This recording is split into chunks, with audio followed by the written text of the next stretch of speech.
tous, bienvenue dans Les Ambassadeurs pour une émission un peu particulière. Nous sommes au château du domaine royal de Laeken et on va vous faire découvrir un lieu exceptionnel, érigé sous la volonté du roi Léopold II, connu pour être un roi bâtisseur, amateur d'architecture et surtout passionné de botanique.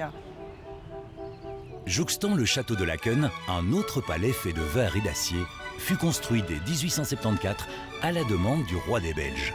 Son Crystal Palace, véritable prouesse et innovation architecturale, fut inspiré de celui de Londres, édifié 14 ans auparavant. Et oui, juste derrière nous, c'est Serre de Laeken que l'on va visiter ensemble.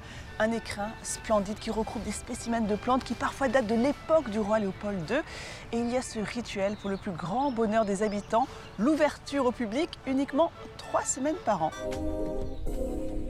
Première étape de notre visite au domaine royal de Laeken, le superbe parc pour une petite mise en jambe. Waouh! Là, on est où ici, Jean-Yves? Ici, nous sommes au grand escalier blanc qui donne sur le jardin des Bégonias et puis en arrière-plan Bruxelles. Magnifique. Quand on se balade ici, on remonte le temps, en quelque sorte. Oui, on remonte le temps, on remonte à l'époque de Léopold II, un petit peu avant parfois, dans certains coins, mais ici c'est vraiment l'époque de Léopold II, le roi bâtisseur, deuxième roi des Belges, qui a souhaité faire un grand domaine pour y mettre des décors qui seraient accessibles au public.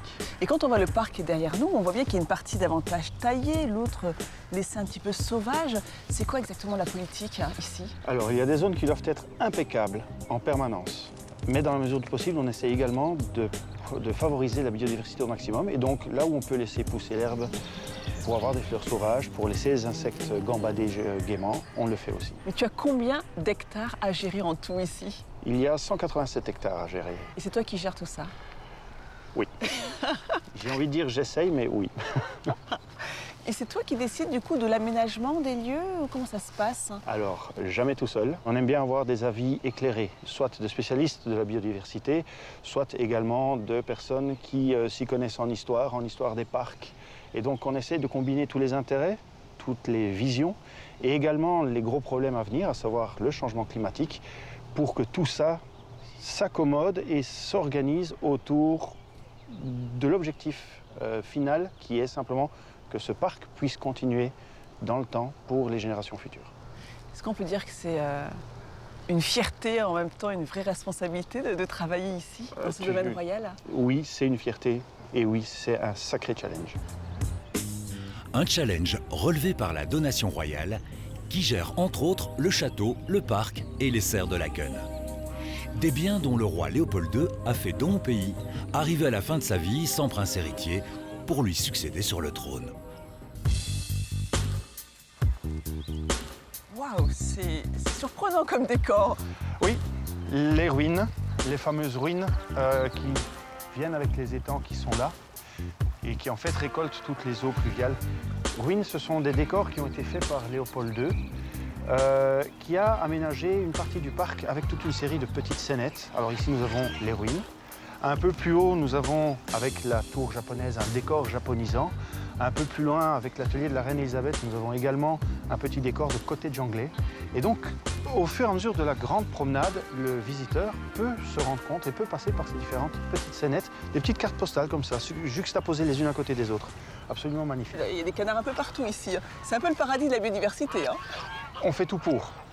La biodiversité n'a pas de sens comme ça. Il faut un parc, il faut que les milieux soient là pour l'accueillir. On essaie d'avoir le plus de biodiversité possible sur l'espace pour que les interactions soient maximales. D'où le zéro pesticide ici. D'où le zéro pesticide depuis maintenant au moins 10 ans. Donc après, il faut gérer tout ça.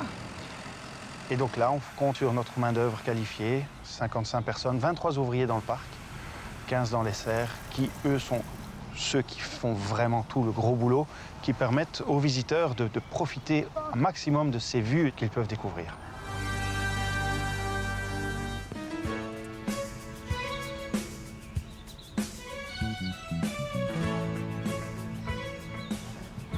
C'est joli cette petite chaumière.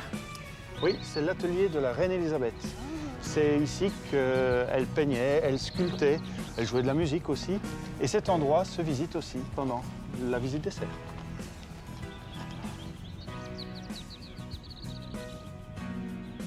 Là, j'ai le sentiment qu'on se rapproche des serres. Oui, ici nous arrivons à la serre débarcadère. Nous quittons le parc et on va dans les serres. Oups. C'est ici que Léopold II recevait ses invités qui débarquaient de leur calèche, montaient les escaliers et puis commençaient leur visite par là. Je te laisse donc suivre leurs traces. Bonne visite. Merci beaucoup Jean-Yves. Pour débuter la construction des serres, Léopold II s'adjoint les compétences de son célèbre architecte, Alphonse Balla. Son travail influencera l'un de ses jeunes assistants, Victor Horta, et inspirera ainsi l'art nouveau en Belgique. Ces motifs qui ornent les éléments de l'armature métallique en sont une délicate illustration.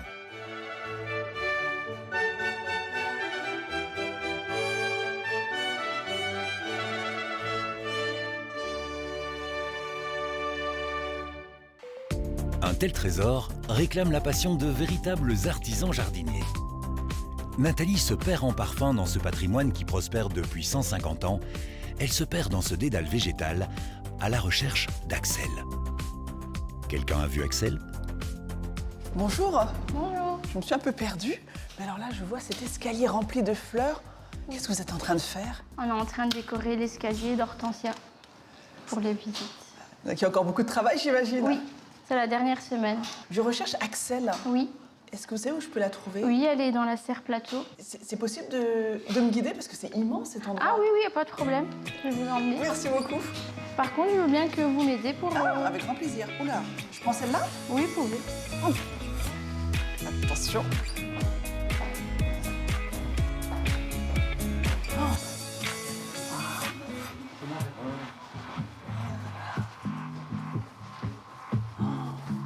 Qu'est-ce que c'est beau. Oh là là. C'est magnifique. Et ça, c'est votre travail, hein? Oui.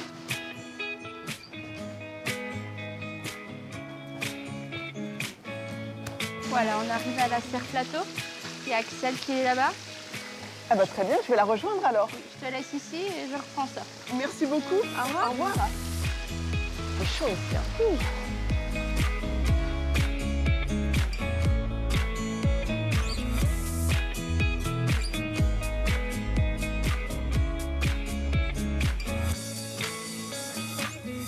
Ah, je t'ai trouvé. Bonjour Axel. Bonjour Nathalie. Jean-Yves m'a dit, pour bien comprendre justement votre travail au quotidien, il fallait que je vienne te voir. Oui, je pense que c'est important de venir par chez nous. Mais c'est magnifique ici. On est où là? Parce que vraiment, à chaque serre, j'ai envie de dire, sa scénographie, ces espèces de plantes. Du coup, ici, on est dans le service du plateau. Et sinon, on a 6 serres différentes, des serres froides et des serres chaudes pour gérer les différentes températures et les besoins de différentes plantes. Quand on voit cette grande variété de plantes, alors justement, gérer la bonne température, le bon approvisionnement en eau, ça doit pas être simple. Non, c'est vrai que c'est pas simple, c'est une question d'apprentissage. Il faut vraiment bien identifier tous les besoins, regarder comment le terreau sèche, comment les plantes poussent, si elles poussent moins vite, si elles poussent plus vite. Voilà, on gère tout ça avec une bonne gestion et un bon regard sur les plantes. Mais il y a combien de plantes différentes ici? J'imagine que tu en apprends encore tous les jours. Hein. Et je sais pas du tout combien on en a, mais oui, j'en apprends tous les jours parce que c'est des plantes avec lesquelles on n'a pas l'habitude de travailler techniquement en tant que jardinier. Donc c'est la chance qu'on a, c'est de travailler tous les jours avec des plantes différentes.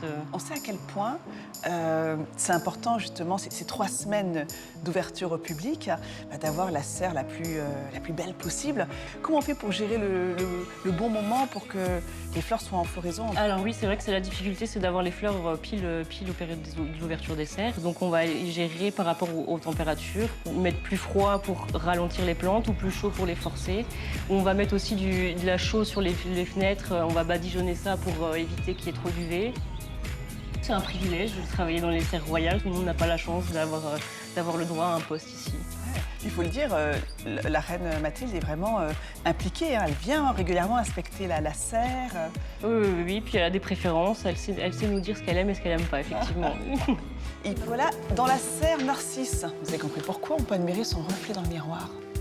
Il paraît que c'est l'endroit où tout le monde fait des selfies.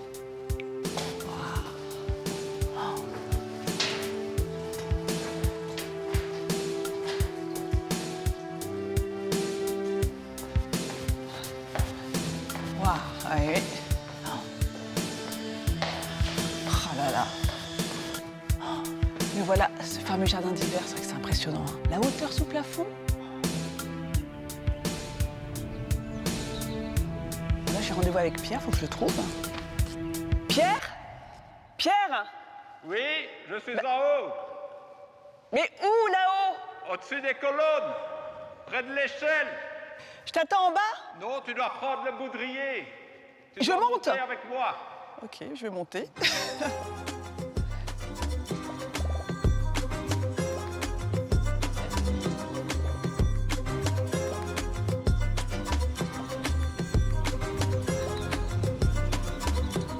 Ouf.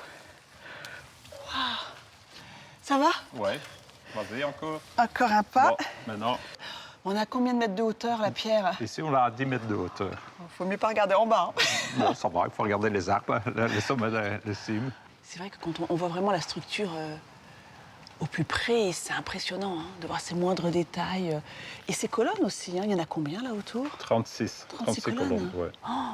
Alors, il y a quoi comme espèce d'arbres que l'on retrouve dans ce jardin d'hiver? Vraiment, Kelsia, Washingtonia, Levistonia. En français, de manière très classique, des palmiers. Ouais, palmiers, ouais. Il y a quoi d'autre à part des palmiers ici? Dans les annexes, il y a des fougères arborescentes. Ça, ce qui est un peu plus rare. Ouais. Et tu montes souvent là, ici, là? Tous les 15 jours, ouais. Donc je suis tombée le mauvais jour, entre guillemets. Tu me fais monter. Ouais. Alors qu'est-ce que tu avais prévu de faire? Parce que je vois que tu as un outil qui fait un peu peur là. On peut couper quelques feuilles. Oh là là. Et pourquoi tu fais ça alors? C'est quoi? Pour élaguer un peu le palmier? Oui, et avant qu'elle devienne jaune, bon, c'est pas très joli. Attention en bas, Ouais. ça va tomber. Waouh. Oh. Ah ouais. Tu veux essayer, Nathalie? C'est une belle feuille. Ah bah oui, bien évidemment, je vais essayer. Attends, je change de côté. Tu restes à côté de moi, Oui, Pierre. oui, hein. oui, oui. Doucement, doucement, pas trop vite. Voilà, vas-y. Comme ça. Waouh. Voilà. Et c'est moi qui ai fait ça. Je suis assez impressionnée, assez fière. Encore une? Va tomber, va tomber, va tomber. Ouais. Voilà. Mais il y a combien de palmiers dans ce jardin d'hiver? Je n'ai pas encore compté. Mais comment vous faites pour entretenir tout ça? Ça doit être compliqué quand même. Hein. Oui, les parasites, c'est assez compliqué. Mais surtout que vous travaillez en zéro pesticide. Oui. Alors comment on fait justement pour entretenir tous ces palmiers? Bon, on fait des décoctions à base d'ortie. Bon. Et quand on a vraiment une grosse attaque, moi, des fois, on mélange un peu de savon avec. Ouais. Et au niveau des fougères, alors comment on fait là aussi pour éloigner les... Là, on emploie une décoction à base de clous de girofle. Ah, on change les odeurs. Oui, oui. Pour que l'insecte ne reconnaisse pas Et qu'est-ce qui te plaît le plus dans ce jardin d'hiver? l'espace.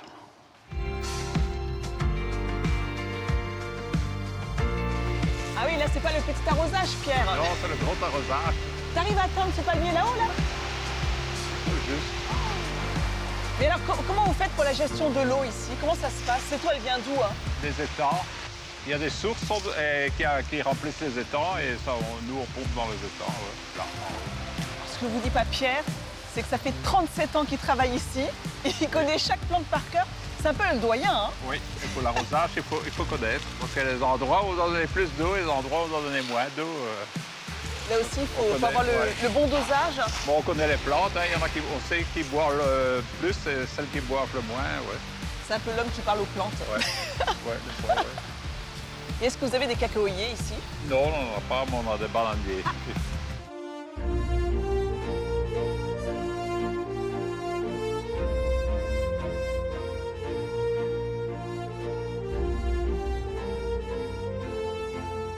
Et bien voilà, on arrive à la fin de cette émission. J'ai été bien formée par Pierre. Du coup, je vais l'aider à arroser le jardin d'hiver pour que ce soit impeccable avant l'ouverture au public.